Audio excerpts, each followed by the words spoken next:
Hey everyone, hope you are all having an exciting and fantastic morning. My name is Dilesh, and I support our BizDev and partnerships team for our advertising, or what is also known as the LinkedIn Marketing Solution business. I want to start with saying thank you. You all are our face in the market, and you all do like what we want to do and aspire to do in terms of creating economic opportunities for the global workforce. Today is an exciting day. I think we are going to hear from two of the LinkedIn legends. Between them, they have decades of experience in technology, in ads, and at LinkedIn. They bring wealth of knowledge and experience, and they'll be talking about how we think about B2B, the opportunity, how we think about the innovation, how we think about product development, and a very critical role that you all play in making our customers successful. So without further ado, let's invite Gyanda Sachdeva and Ashwin Kannan with a big round of applause.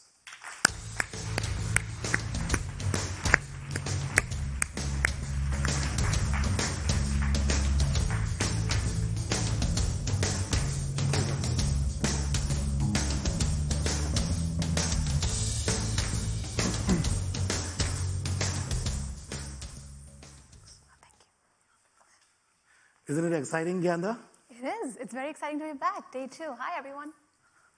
So I think we'll start with, we have a tradition in LinkedIn that we start with introducing ourselves and then also saying, what's one thing that is not on your LinkedIn profile?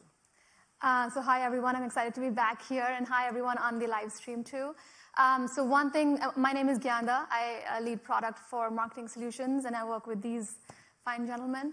And one thing that's not on my LinkedIn profile is I have 2 little kids at home, 6 and 4, who keep me extremely busy. So when I'm not here building products for you guys, I am probably answering some of their crazy questions. So that's not on my profile. One day when they're old enough, they'll have their own profiles, and then I'll connect.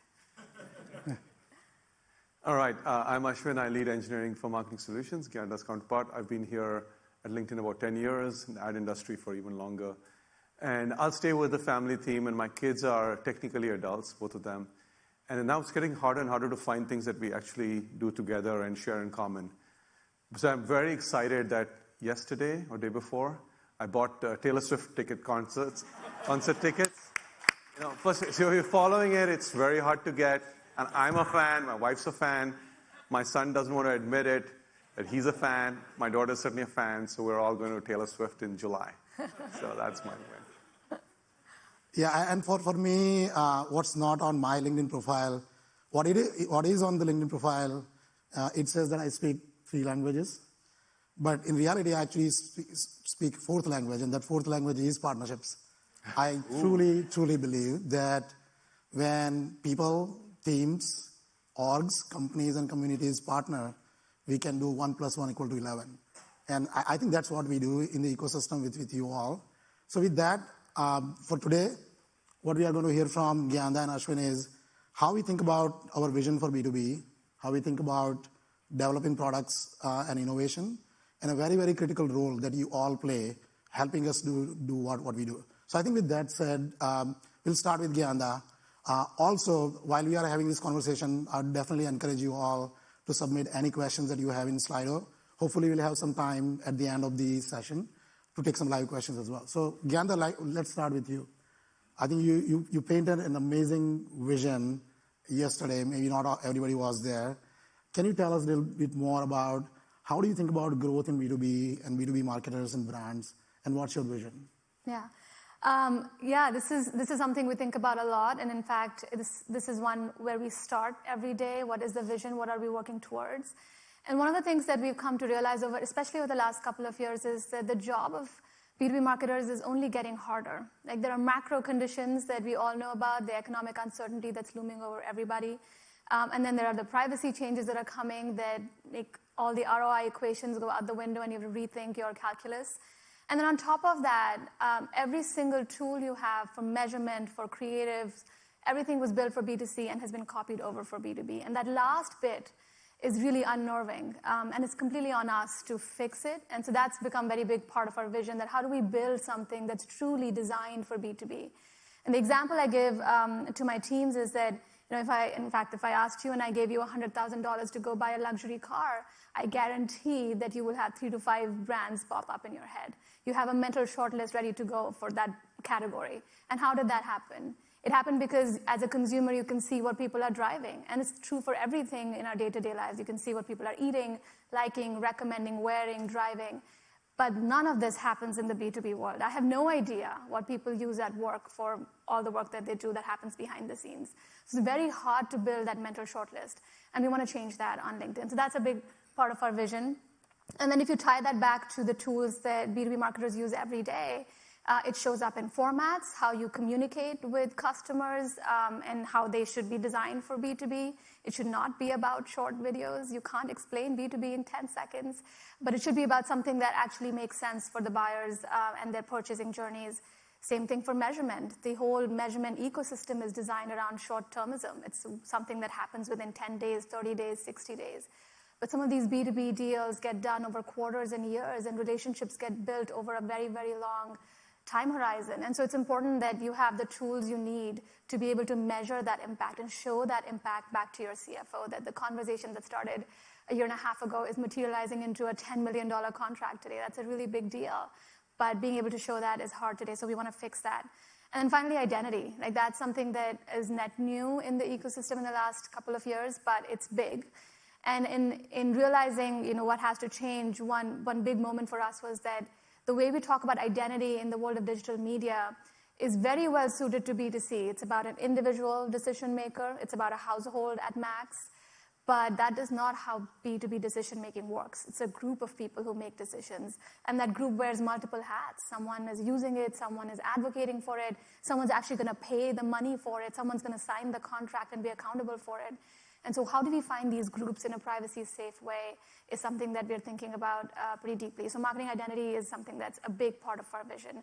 But overall, the big theme is how do we make sure we build a world that's designed for B2B, and how it applies to formats, to measurement, and to identity are all part of that.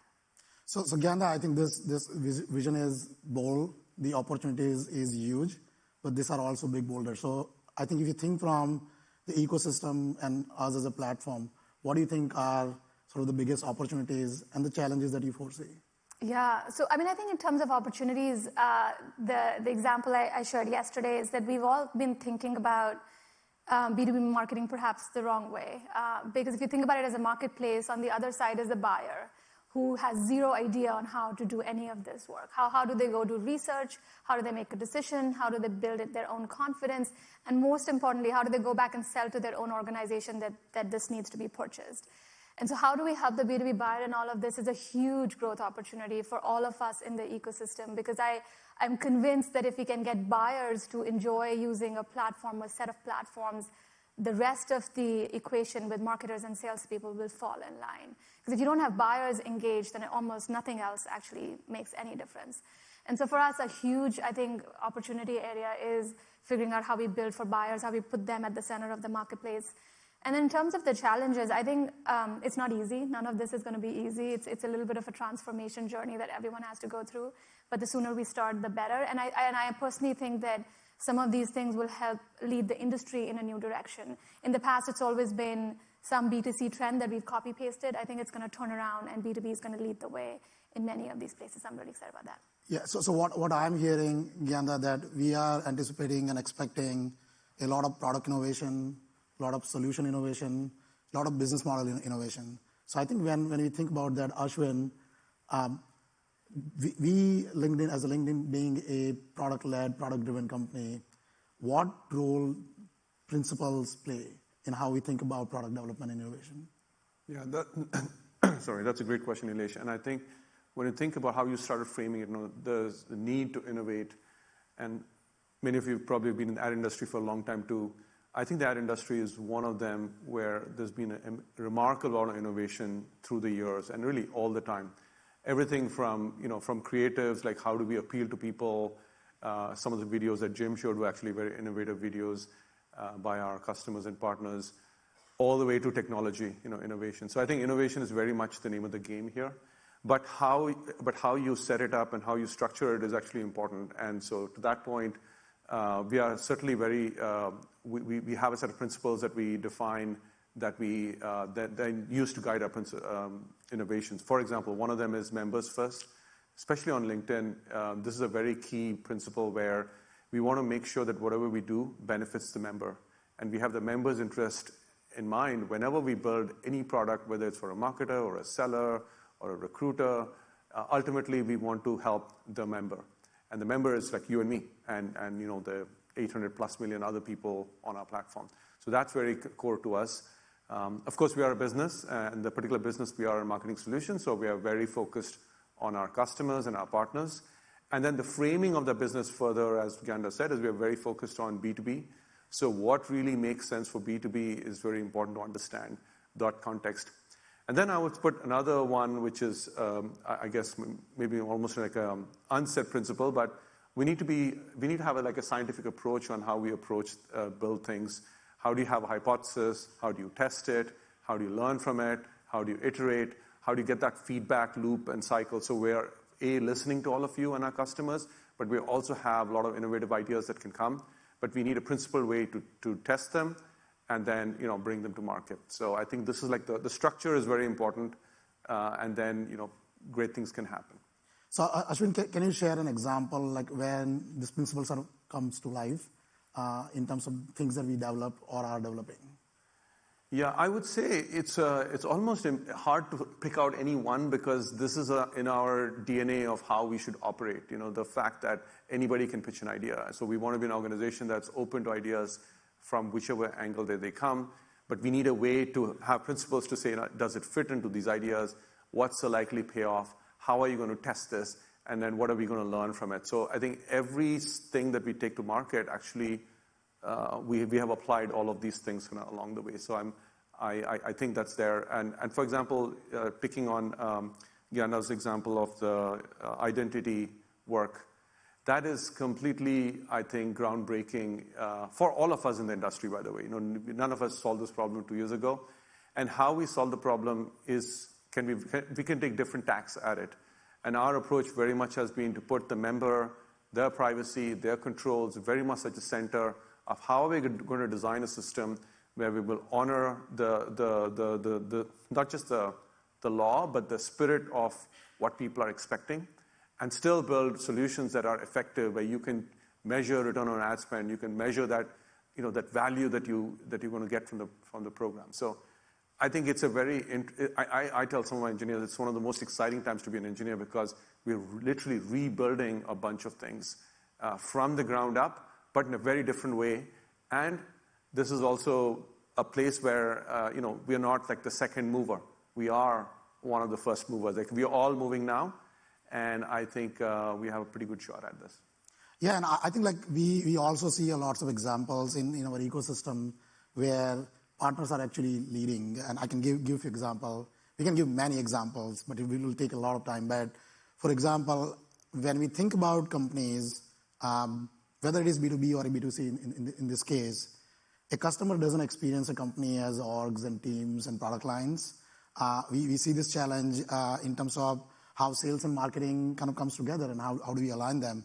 So partners like HubSpot are actually doing that, where they are building products with us and collaborating with us to bring the sales and marketing align and drive more value to our customers. Our partners such as Sprinklr are actually helping us to kind of think about how does a customer take their organic and paid presence and actually make sense of that, and how do they build communities, and how do they engage both on organic and paid side. Even New Horizons that you probably heard in the previous session in terms of how we think about social listening and making customers smarter about their presence on LinkedIn. Our friends at Vidmob, for example, like they are thinking about creativity, which was kind of big topic yesterday, that they are helping our customers to bring art and science together.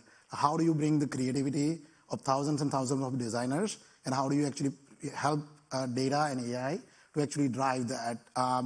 I can go on and on of like many examples that we have with the partners, but it is actually so exciting to see that partners are actually leading and working hand in hand with us doing that. With that, I think theme about innovation, Gyanda, What are like some of the areas and ideas that you have where partners can actually excel?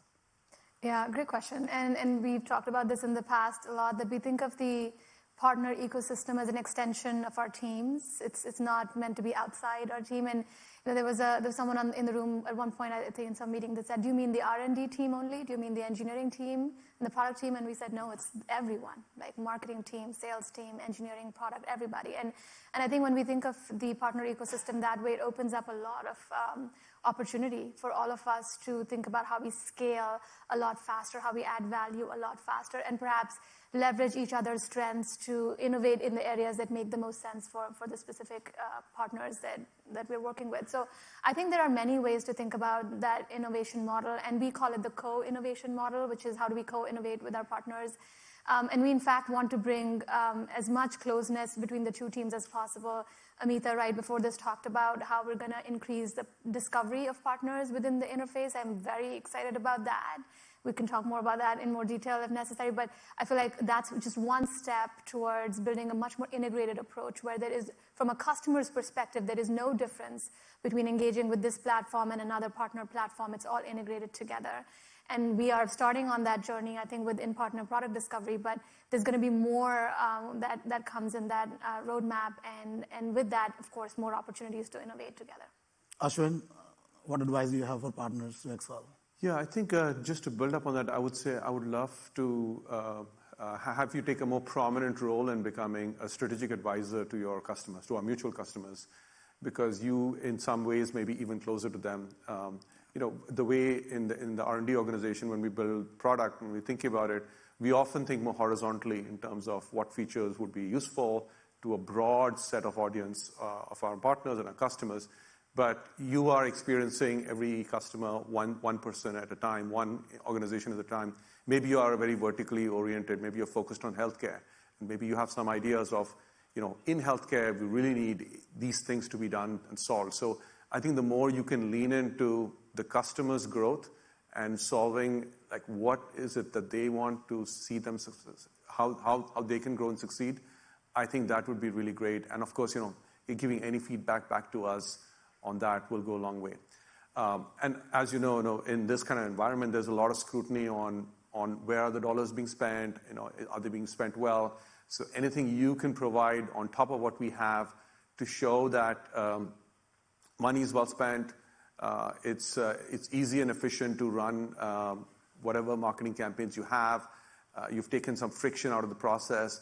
These are all going to be great for our mutual customers. It's all going to be great for all of us. So I really look forward to that kind of a leadership role that you can play. Yeah, and when I think about that, there are like 4 things that I think: like focus, empathy, connection, and innovation. I think like when you are in an ecosystem, it's actually hard to kind of figure out like who are your clients, who is the target customer, which is the industry, and you can't really build for everybody. If you try to build for everybody, you can lose focus. It's hard to kind of create unique value proposition. So understanding and identifying the right segments, the right customers is very, very important. The second thing, in terms of empathy, what I think Gyanda shared, like we think about partners as extensions of ourselves. Like you are the voice and the face of LinkedIn out. I would kind of extend the same thing, that when you think about like working with your clients, it's not just about an account number, some brand somewhere. There are people at your clients who are supporting like their objectives. They have dreams, they have ambitions, they have goals. What challenges that they are facing, how they are succeeding. So if you understand that actually allows you to identify even more innovation opportunities. There are many times where we see is that innovation doesn't just mean that you are building some like breakthrough products. Sometimes innovation can be how do you make the most important asset at a company, which is that people, more efficient, better, more strategic. Connection, I think it's very, very important. At LinkedIn, one of our key values is what we call relationship matters.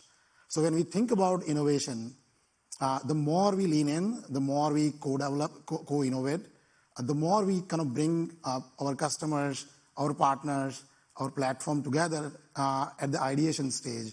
That level of trust allows us to kind of see problems that we might not be able to see like later in the timeline. that allows us to think about building products which are better, which are more relevant, and do that in a faster way. And the last thing is, I think what Gyanda and Ashwin touched, being strategic with your clients is extremely, extremely important. You need to think about not what your clients want, but what they need. And that comes from understanding what I said earlier about, do you understand your client really, really, really well? Do you understand the audience really, really well? What are their industries and how their industry and the trends are evolving? If you think that, then you become more strategic, and it actually allows you to tap into even their intelligence to innovate. If you do that, then I think we can continue to build amazing product solutions and capabilities to be successful. So with that, I think we have a few more minutes, but very quickly, Gyanda, what excites you? I mean, all of this is very exciting for me. I actually just want to plus one the previous point. I think the point at which you become strategic advisors to your customers, I think, is a turning point in any relationship. Then they look to you less for executing a campaign or executing some budgets, media dollars they have. They look to you for advice. And I think when you become advisors, the equation changes. The role we play changes. The role you play changes. And so I think that's actually critical in unlocking a lot of upside for your customers and for your businesses. So I'm really hoping that we can give you tools that help you become that strategic advisor, some intelligence tools that you can take and talk about audiences more effectively or creators more effectively, and that's been part of the roadmap. Amita shared some of that just before this. I think in terms of what I'm excited about is there's so much to do, which is always, there's no lack of ambition here, which is like the best part about B2B marketing, and I feel like that's why so many of us are here every day. In particular, I'm really excited about bringing the partner ecosystem within our workflows. I'm waiting for the day when we make this go live, but in the campaign manager workflows, seeing the partner's name pop up as soon as the customer is running into a problem that one of our partners can solve, that's a very big part of our vision and strategy. And the end game is that we have a robust ecosystem of partners, and there's an integrated way where there is from a customer's perspective, there is no difference. They go from one platform to the other seamlessly, and they're able to extract as much value as they need from the combined value that we can provide. So I'm really excited about that one, and that's coming soon. How about you, Ashwin? Yeah, lots to be excited about for sure. Starting with, I think, I would love to see us get away from the vanity metrics of, CPM and CPC and really view that as a legacy that the earlier we can shed, the better. You just heard from Amita before on the revenue attribution report. How do we start thinking much more end-to-end of what our customers really want to accomplish, which is success over a longer sales cycle, and how do we really optimize towards that in all the things that we do? I think I'm very excited by that. Another thing I'm excited about is hopefully a trend that we will see pick up where marketing and sales motions come together or at least complement each other very well. And as Gyanda mentioned, we've not really focused much on the buyer. The buyer has always been this, we happen to reach somebody at the right time and we pitch them certain things. But how do we really educate the buyer much earlier in the journey so that by the time you reach them, they are already aware of the space and such, and actually makes your job a lot easier. And sometimes when we think about these things, we think about this grand view as all of this marketing and sales will come together and orchestrate. But I'll give you an example. Just last night, I was at dinner, and Shai from Paragon gave me an example where they're building a product that they are selling to the sales organization to warm their leads before they reach out.